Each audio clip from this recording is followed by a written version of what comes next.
Welcome to Nana classes. दोस्तों, नाना classes के YouTube channel पे आपका स्वागत है। आज इतिहास, भूगोल, कला, संस्कृति, हमारे सवाल आपके जवाब की प्रतिदिन 50 क्वेश्चनों की जो क्लास है, सबसे ज्यादा परीक्षाओं में रिपीट होने वाले क्वेश्चन यहाँ मिल रही है। 167 नंबर क्लास आज आपको उपलब्ध हो रही है। तो हमारी प्लेलिस्ट में जाइए, राजस्थान जीके टेस्ट नाम से, और वहां पे आपको सारी क्लासें मिल जाएगी। तो स्टार्ट करें। सारे विद्यार्थी वीडियो को शेयर जरूर करें, लाइक करें आज की क्लास। और क्लास में आज बात करेंगे आरबीएससी क्लास 9 की बुक से जो क्वेश्चन उठाए गए उनकी चर्चा करेंगे।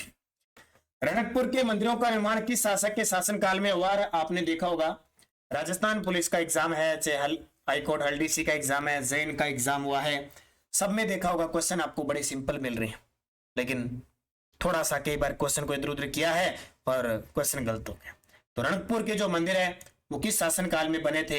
ये 15वीं शताब्दी में ये बने थे, कुंभा के काल में। महाराणा कुंभा जो 1433 में मेवाड़ की गद्दी पर बैठे थे और 1468 में जिनका निधन उनके पुत्र उदा के द्वारा कर दिया गया था, उनके काल में रणकपुर के मंदिरों का निर्माण हुआ। 15वीं शताब्दी अगर पेपर में आए तो। और रणकपुर है वो पाली में है, और नदी पूछ लिए जाते हैं, कई बार मथाई नदी के किनारे है। 1444 खंभों पर ये मंदिर बने हुए हैं। कौन से? रणकपुर के जैन मंदिर। राजस्थान का पूर्वी प्रवेश द्वार किसे कहा जाता है? बहुत सारे विद्यार्थियों के या इस द्वार के अंदर बड़ी समस्या आ जाती है, क्योंकि राजस्थान का जो पूर्वी प्रवेश द्वार है वो भरतपुर को कहते हैं। एक क्वेश्चन धौलपुर का भी बनता है। धौलपुर का क्या बनता है कि पूर्वी राजस्थान का प्रवेश द्वार पूछे, पूर्वी राजस्थान का प्रवेश द्वार पूछे धौलपुर है, जबकि राजस्थान का पूर्वी प्रवेश द्वार पूछे भरतपुर है, और राजस्थान का सिंह द्वार पूछे तो अलवर है, मुरुस्थल का प्रवेश द्वार पूछे तो जोधपुर है। क्वेश्चन याद रखना कि बस छोटी सी इधर उधर की लाइन देखो, पूर्वी राजस्थान और राजस्थान का पूर्वी प्रवेश द्वार दोनों में इतना की अंतर है, लेकिन भरतपुर धौलपुर में कंफ्यूजिंग हो जाती है, तो ये सही रखना। अरबी व फारसी शोध संस्थान किस जिले में है? अरबी व फारसी शोध संस्थान किस जिले में है? तो अरबी फारसी शोध संस्थान है टोंक के अंदर, और इसकी स्थापना, ये संस्था कब स्थापित हुई थी? 1978 के अंदर।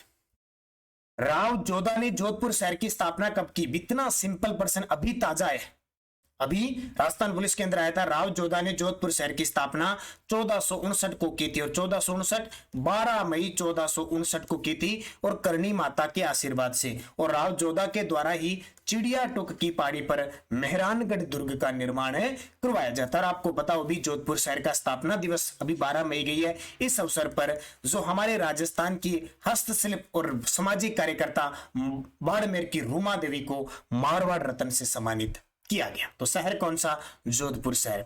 1559 में उदय सिंह ने उदयपुर शहर बसाया था। 1727 में स्वाई जय सिंह ने जयपुर शहर बसाया था, और 1433 में किसका जन्म हुआ? कुंभा का। कोलवी की गुफाएं किस जिले में स्थित है? बिल्कुल बड़ा ही सिंपल सा प्रश्न है। कई बार तो ये आता है, कोलवी की गुफाओं का संबंध किस धर्म से है? बौद्ध धर्म की गुफाएं हैं। यहाँ से कुछ अवशेष मिले हैं, झालावाड़ के अंदर है। और हाल ही में जो हमारा विराट है, उदयपुर के जयपुर के अंदर विराट है, जहां मौर्य वंश और बौद्ध धर्म के अवशेष मिले हैं, वहां से लेकर टोंक और ये जो क्षेत्र है, यहां तक कोलवी की गुफा तक बौद्ध सर्किट का निर्माण है, या कह सकते हैं बुद्धा या बौद्ध सर्किट का निर्माण किया जाएगा। जैन तीर्थंकर मुनि सुब्रतनाथ का प्रसिद्ध मंदिर किस जिले में? तो इसका उत्तर हो जाएगा बूंदी। जैन तीर्थंकर मुनि सुब्रतनाथ का प्रसिद्ध मंदिर किस जिले में है? बूंदी जिले के अंदर। उदय सिंह ने उदयपुर की स्थापना कब हुई? देखो, ये आरबीएससी कक्षा 6-9 की बुक है, उसमें जो लिखा हुआ है मैं आपको वही दे रहा हूं, ठीक है। और इस प्रकार के प्रश्न नाम आएंगे। अब देखो आ गया, उदय सिंह ने उदयपुर की स्थापना कब की? अब जिस विद्यार्थी को यह पता है कि उदय सिंह ने 1559 में आखा तीज के दिन उदयपुर शहर बसाया था, तो शताब्दी कौन सी होगी? 16वीं शताब्दी होगी। कौन सी? 16वीं। अब ऐसे प्रश्न आ जाएंगे 14, 15, 16, 17, बड़ा ही सिंपल है, लेकिन फिर भी कंफ्यूज हो जाते हैं। तो ये उदय सिंह जो महाराणा प्रताप के पिता थे, उदय सिंह। 2.5 दिन का झोंपड़ा, 2.5 दिन का झोंपड़ा और सोनी जी की नसियां किस जिले में? 2.5 दिन का झोंपड़ा और सोनी जी की नसियां किस जिले में? सोनी जी की नसियां, जिन्हें लाल मंदिर भी कहा जाता है। 2.5 दिन का झोंपड़ा जो राजस्थान की प्रथम मस्जिद में मानी जाती है, 16 खंभों पर है, जिसका डिजाइनर अबू बकर है। और इस झोंपड़े का निर्माण कुतुबुद्दीन ऐबक ने संस्कृत पाठशाला, जिसका निर्माण विग्रह राज चतुर्थ ने करवाया था, तोड़वा कर करवाई। तो ये सीधी सी बात है, अजमेर के अंदर है। अगला प्रश्न देखिए, उससे पहले मैं आपको कुछ सूचना बता देता हूं।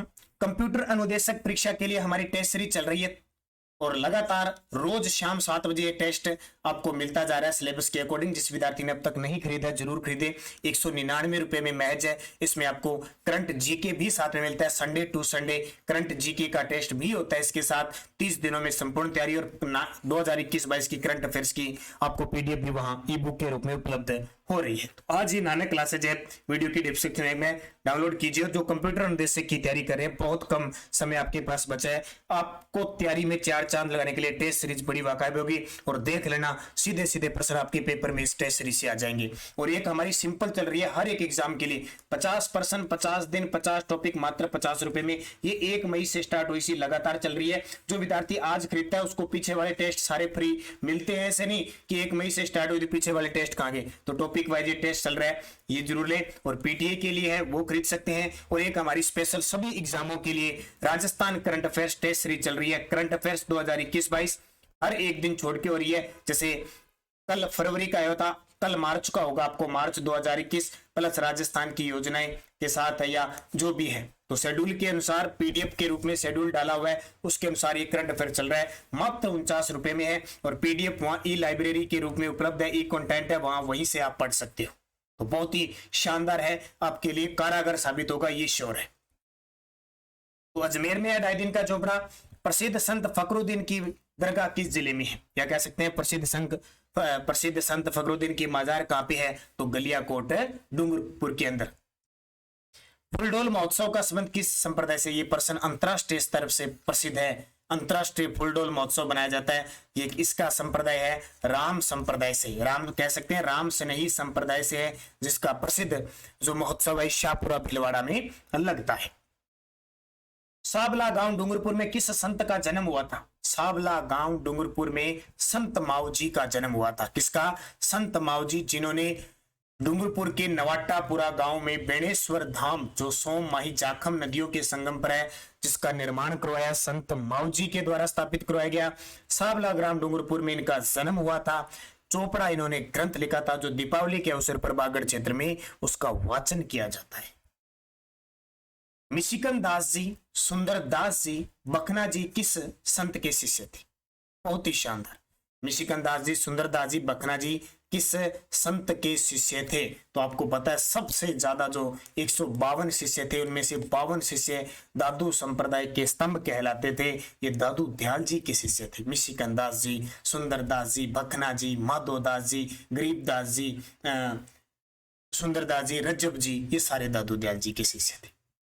जाम्बो जी के द्वारा बिश्नोई संप्रदाय की स्थापना कब की, संत जाम्बो जी ने 1485 ईस्वी के अंदर बिश्नोई संप्रदाय की स्थापना की थी। कब, 1485 के अंदर समरातल धोकदोरा बीकानेर में इन्होंने बिश्नोई संप्रदाय की स्थापना की थी। जिसने भी 29 नियमों को अपनाया वो बिश्नोई कहलाए।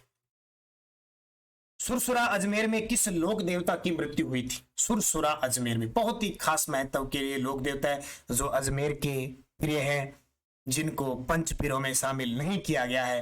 हिंट मैंने दे दिया, तेजा जी, जिनका जन्म पर्वतसर नागौर में हुआ था। सुरसुरा में इनकी मृत्यु हुई थी, जबकि सेंद्रिया में नाग देवता ने इन्हें डसा था। जहां सुरसुरा में मृत्यु हुई तो इनकी मृत्यु का समाचार इनकी घोड़ी लिल्लड़ ने इनकी पत्नी पेमल तक पहुंचाई थी। बहुत बार प्रश्न आता है कि तेजा जी की मृत्यु का समाचार पेमल तक किसने पहुंचाया, उनकी घोड़ी लिल्लड़ ने। कितना शानदार प्रश्न, घुमा के देते, थोड़ा सा ही प्रश्न घुमा के देते। ख्वाजा मोइनुद्दीन चिश्ती किसके समय भारत आए, बड़ा ही सिंपल है। ख्वाजा मोइनुद्दीन चिश्ती किसके समय भारत आए, तो पृथ्वीराज चौहान तृतीय थे। पृथ्वीराज चौहान तृतीय का जन्म 1166 में हुआ। 1177 में जब ये बैठे थे, अल्पवयस्क थे, इनकी आयु 10-11 साल थी, तो इनकी माता कर्पूरी देवी उनके प्रधानमंत्री थे। कंदम दास ने इनको सहयोग किया था और 1191 में इन्होंने त्राइन का प्रथम युद्ध लड़ा और 1192 में त्राइन का द्वितीय युद्ध। इसी प्रथम युद्ध में मोहम्मद गोरी हार गए थे, तो जब वापस मोहम्मद गोरी आए उनके साथ ख्वाजा मोइनुद्दीन चिश्ती भारत आए थे और अजमेर को कर्म भूमि बनाई। नागणेची माता का मंदिर राजस्थान के किस जिले में है, तो नागणेची माता का जो मुख्य मंदिर है वो जो अब जोधपुर में है। वैसे मुख्य मंदिर है आपका नगाना गांव बाड़मेर में, वहां मूर्ति लकड़ी की थी, लेकिन वर्तमान में ये मूर्ति लाकर जोधपुर मेहरानगढ़ दुर्ग में राव जोधा ने स्थापित कर दी थी। इसलिए तीन बड़े प्रसिद्ध मंदिर है, एक तो जोधपुर मेहरानगढ़ में, एक नगाना गांव बाड़मेर में और एक जूनागढ़ दुर्ग बीकानेर में। और नागणेची माता राठौड़ों की कुल देवी है मारवाड़ की। अलाउद्दीन खिलजी ने किस दुर्ग का नाम बदलकर जलालाबाद रखा था? जैसे जलाला जैसे जालोर। कब?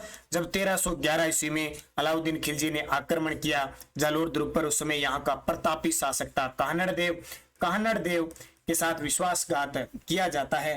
विश्वासघात बीका दैया के द्वारा किया जाता है, इसलिए काहनड़ देव की मृत्यु हो जाती है और इनकी पत्नी जेतल दे के द्वारा जोहर किया जाता है। जब ये युद्ध जीत जाता है, अलाउद्दीन खिलजी दुर्ग पर अधिकार कर लेता है, तो इसका नाम जलालाबाद रख देता है। आपने सुना होगा किस दुर्ग के बारे में कहा जाता है कि आज तक कभी भी शत्रु दरवाजा तोड़ के यानी मुख्य द्वार से प्रवेश नहीं कर सके? जालोर। और किस दुर्ग के बारे में कहा जाता है कि राइयों के भाग रातों रात चले गए? जालोर दुर्ग। रणमल और रतिपाल सेनापति का संबंध किस शासक थे? रणमल और रतिपाल इस सेनापति किसके थे जिन्होंने विश्वासघात किया था? बहुत बड़ा हमीर देव चौहान जी, बिल्कुल रणथंबोर के चौहान वंश के सबसे प्रतापी शासक हमीर देव चौहान, जो 1282 गद्दी पर बैठते हैं और 1301 ईस्वी में अलाउद्दीन खिलजी के शिकार हो जाते हैं। क्यों होते हैं? क्योंकि अलाउद्दीन खिलजी की पत्नी होती है चिमना बेगम और उसका सेनापति होते हैं मोहम्मद शाह। इन दोनों के बीच प्रेम संबंध हो जाता है। इस वजह से मोहम्मद शाह को मारने के लिए अलाउद्दीन खिलजी सेना भेजता है, तो मोहम्मद शाह हमीर देव के पास शरण लेता है। और हमीर देव दो चीजों के लिए प्रसिद्ध था, अपनी हट के लिए और शरणागतों का रक्षक। इस वजह से अलाउद्दीन खिलजी ने आक्रमण किया और 1301 ईस्वी में हमीर देव पर आक्रमण किया। रणमल और रतिपाल के विश्वासघात के कारण हमीर देव चौहान मारे गए और इनकी पत्नी रंग देवी ने जल जोहर किया। ये राजस्थान का पहला और एकमात्र जल जोहर था, राजस्थान का प्रथम शाखा। पृथ्वीराज विजय ग्रंथ के रचयिता है। बड़ा ही शानदार क्वेश्चन है। पृथ्वीराज विजय ग्रंथ के जो लेखक है वो जियानक। कौन है? जियानक। क्योंकि चंद्र प्रदाय ने पृथ्वीराज रासो, चंद्रशेखर ने हमीरहट, पृथ्वीराज विजय जियानक है। कवि बांधव की उपाधि किस शासक को प्राप्त है? कवि बांधव, बड़ा शानदार प्रश्न है। कंप्यूटर अनुदेशक के लिए तो कल ही चौहान वंश का मैंने टॉपिक दिया, ये प्रश्न सारे डाले हुए हैं। जो भी लगातार कंप्यूटर अनुदेशक का जिसने भी खरीद रखा है कोर्स, रोज शाम 7 बजे अपलोड हो जाता है। रोज लिया करो टेस्ट, ध्यान रखना। ऐसे नहीं कि रोज अटेम्प्ट नहीं करोगे, रोज करोगे तो ही आपकी तैयारी होगी। और मैं ये वादा करता हूं कि आप अगर सिलेबस के अकॉर्डिंग टॉपिक पढ़ते रहे, टेस्ट देते रहे ना, तो आगे आने वाले एग्जामों में आपको क्वेश्चन देखो कैसे मिलेंगे। करंट तो मिलते हैं, आपको राजस्थान जीके मिलते रहे। कवि बांधव की उपाधि विग्रह राज चतुर्थ को प्राप्त है। विग्रह राज चतुर्थ को क्या कहते हैं? विसल देव भी कहा जाता है। एक तो ध्यान रखना, इसके काल को चौहानों का स्वर्ण काल कहते हैं। विग्रह राज या विसल देव ये कवियों का क्या था? संरक्षण करता था, इसलिए जयानक भट्ट ने इन्हें कवि बांधव की उपाधि प्रदान की। मुंशी देवी प्रसाद ने किस शासक को राजपुताने का कर्ण कहा? दो प्रश्न आपको याद रखने, वीडियो मेंस के अंदर प्री के अंदर क्वेश्चन आए थे। राजपुताने का कर्ण और कलयुग का कर्ण, दोनों अच्छे तरीके से याद रखना। कलयुग का कर्ण, राजपुताने का कर्ण तो कहते हैं राय सिंह को। किसको कहते हैं? राय सिंह को। किसने कहा था? मुंशी देवी प्रसाद ने। और कलयुग का कर्ण कहते हैं लूण कर्ण को। किसको? लूण कर्ण को कहा था। ये भी बीकानेर के शासक थे और ये भी बीकानेर के शासक थे।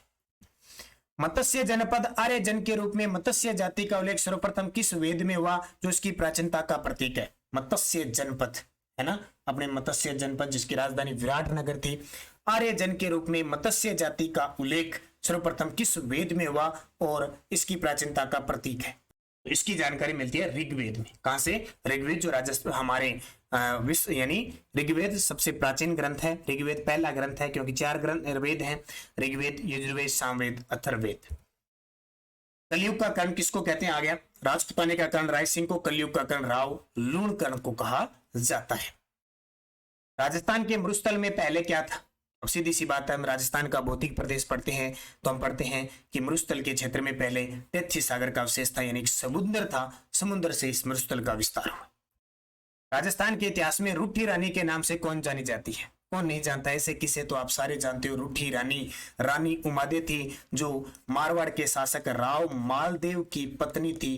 कहते हैं कि राव मालदेव की जिस दिन शादी हुई, शादी की पहली रात ही रानी उमादे रानी उमादेव रूठ कर तारागढ़ दुर्ग में रहने लगी, क्योंकि कहते हैं कि जब राव मालदेव को बुलाने के लिए रानी उमादेव अपनी दासी को भेजते हैं तो कहते हैं कि वो दासी बहुत सुंदर थी और राव मालदेव उसी दासी के साथ, इतिहासकार ये कहते हैं कि वही रात बिता देता है। इस वजह से रानी उसे रूठ जाती है और हमेशा तारागढ़ दुर्ग में रहती है। अंतिम समय में 1562 में जब राव मालदेव की मृत्यु होती है तो वो उनकी किसी वस्तु के साथ सती हो जाती है, जिसको हम अनुमरण प्रथा कहते हैं। गुंदोज में वो सती होती है। चारुमती का नाम सुना होगा। औरंगजेब के विरुद्ध जाकर राज सिंह ने किशनगढ़ की राजकुमारी से शादी की थी और कृष्णा कुमारी विवाद को लेकर जयपुर और जोधपुर के बीच युद्ध होता है, जिसमें लास्ट में जयपुर जीतता है। लेकिन फिर भी भीम सिंह जो मेवाड़ का शासक होता है वो अपनी पुत्री कृष्णा कुमारी को अमीर खां पिंडारी की सहायता से सलाह से जहर दे देता है। मालदेव के सेनापतियों जेता और कुप्पा की वीरता से प्रभावित होकर किस शासक को कहना पड़ा, एक मुट्ठी भर बाजरे के लिए मैं हिंदुस्तान की बादशाहता खो देता। होता क्या है कि युद्ध होता है गिरी सुमेल का युद्ध। कौन सा युद्ध? गिरी सुमेल, जिसको हम जेतारण का युद्ध भी कहते हैं। 5 जनवरी 1544 को होता है। इस युद्ध में मालदेव और शेरशाह सूरी के बीच होता है, लेकिन शेरशाह सूरी चालाकी से मालदेव को अपनी सेना से दूर भगा देता है और लांछित लगा देता है जेतार कुंपा पे। इसलिए जेतार कुंपा मालदेव से ये कह के भी हम इतना विश्वास थे फिर भी हम पे लाछन लगा दिया। जेतार कुंपा लास्ट में इतनी वीरता से लड़ते हैं, एक बार तो शेरशाह सूरी हार जाता है और शेरशाह सूरी एक बात कहता है, जब ये हारता है तो कहता है अल्लाह एक बार बचा दे, ऐसी दोबारा कभी गलती नहीं करूंगा। और जब ये जीत जाता है तो कहता है मुट्ठी भर बाजरे के लिए मैं आज हिंदुस्तान की बादशाहता खो देता। देलवाड़ा पर्वत चोटी राजस्थान के किस जिले में स्थित है? तो देलवाड़ा किस जिले में है? सिरोही के अंदर स्थित है। बीहड़ क्षेत्र किस बेसिन में पाया जाता है? सिंपल सी बात है, बीहड़, उत्खात, कंदरा, डांग क्षेत्र ये सब चंबल बेसिन का भाग है। चित्तौड़गढ़ जिला किस संभाग के अंतर्गत आता है? बड़ा ही शानदार प्रश्न है। अभी एक आधा प्रश्न आपको ऐसे पेपरों में मिलता है। चित्तौड़गढ़ उदयपुर संभाग में आता है, जहां सबसे ज्यादा जनजाति क्षेत्र है। मध्य अरावली की चोटियों का ऊंचाई के आधार पर अवरोही क्रम बताइए। एक तो सबसे पहले ये ध्यान रखना, अवरोही क्या होता है? छोटे से बड़े, जैसे बड़े से छोटे 5 4 3 2 1 घटते क्रम में होता है अवरोही क्रम। तो सबसे बड़ी चोटी देखो कौन सी है? मोराम जी, टोटगढ़ वाली, फिर तारागढ़ और फिर नागपाड़ है। तो अवरोही क्रम हो गया। बंद बरेठा बांध राजस्थान के किस जिले में है? तो सारे जानते हो बंद बरेठा बांध कहां पे है? भरतपुर के अंदर। बंद बरेठा, अजान बांध ये भरतपुर में है। मोती झील। सबसे अधिक वर्षा प्राप्त करने वाला स्थान? तो अब देखो, जैसे मानसून अब आने वाला है, जून के अंदर अपने यहाँ राजस्थान में आ जाएगा, तो माउंट आबू के अंदर सबसे ज्यादा बारिश होती है। जिला पूछे तो झालावाड़। सास बहु मंदिर राजस्थान के किस जिले में है? यानी सशस्त्र बाहु का मंदिर, जिसको सास बहु का मंदिर कहते हैं, यह राजस्थान के उदयपुर के नागदा के अंदर स्थित है। वालर नृत्य किस जनजाति के द्वारा किया जाता है?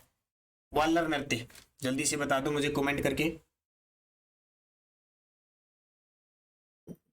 तो वालर नृत्य ग्रासिया जनजाति करती है। वालर नृत्य ग्रासिया जनजाति करती है और सिरोही क्षेत्र का प्रसिद्ध है।